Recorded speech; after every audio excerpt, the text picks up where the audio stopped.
Hey guys, what is up and welcome to a new League of Myths episode. I have seen a lot of the new Echo Myths posted, so I decided to make a part 2. As usual, if you do end up enjoying this one, please don't forget to hit the like button. But moving into the first myth, will Echo's Q follow him to wherever he teleports to, and can it hit a target 3 times? So this one is kind of a double myth. And let's test the first part of the myth, whether or not Echo's Q ability will go across the map if he teleports or uses his ultimate across the map. So to test it out, I teleport into the enemy team's base on my pink ward, I throw my Q, and as I throw it, I pop my ultimate right back to my initial location all the way back in my base. And as I follow my Q going right back towards me across the whole map, you can see it hits everything on its way including the champions and comes right back to me. However, taking this one step forward, can I use my Q to make it go across the map 3 times, and will it hit enemy champions or minions 3 times? This definitely was a lot more complicated to test and figure out, but I ended up teleporting from the enemy base towards mine with the summoner teleport, throw my Q on the ribbon, hit her twice as you see by the 2 passive marks on her, and as the Q is coming back to me across the map, I'm also recalling back to my base. But as I finish the recall, the Q actually hits the minion and then fizzles out. You no longer see it, making you think it's completely gone. But just then, as I slow it down, you're gonna see the Q actually coming back to me, going right through the ribbon, not hitting her. So the animation looks a little strange as it fizzles out, but it cannot hit the same target 3 times. The next myth is asking, can Echo's E ability follow a target as they flash or dash over a wall?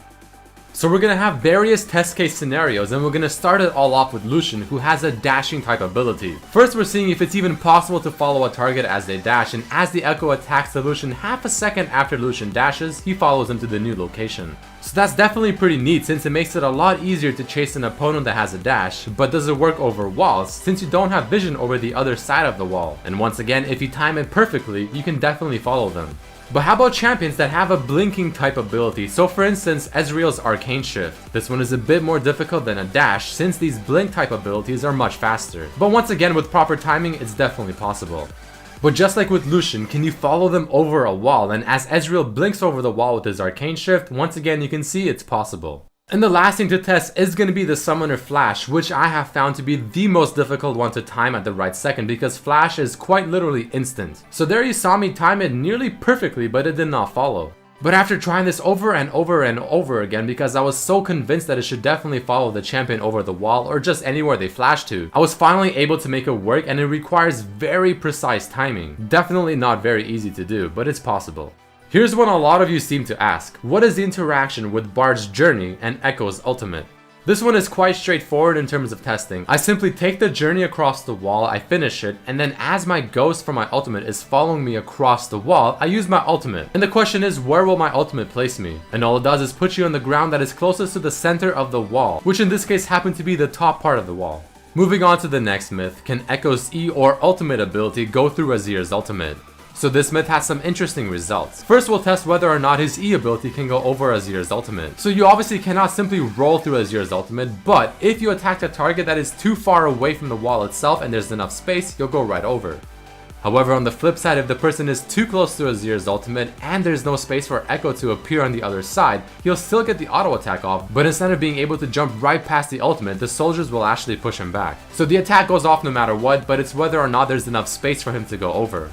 And then of course you have Echo's ultimate testing it with Azir's ultimate, and this one is actually very similar to the previous myth we just tested with Bard's tunnel. Echo can most definitely appear on the other side of Azir's ultimate with his own ultimate, but if he ends up ulting as the ghost is right on top of the soldiers, it'll simply put him on the side that is closest again to the center of the soldiers, much like it did with the wall.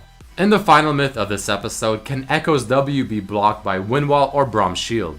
So Echo's W does have his ghost throw some sort of projectile towards the center of the location, almost looking like it's a projectile, but it seems like Brahm's shield is not able to stop it from flying to its center.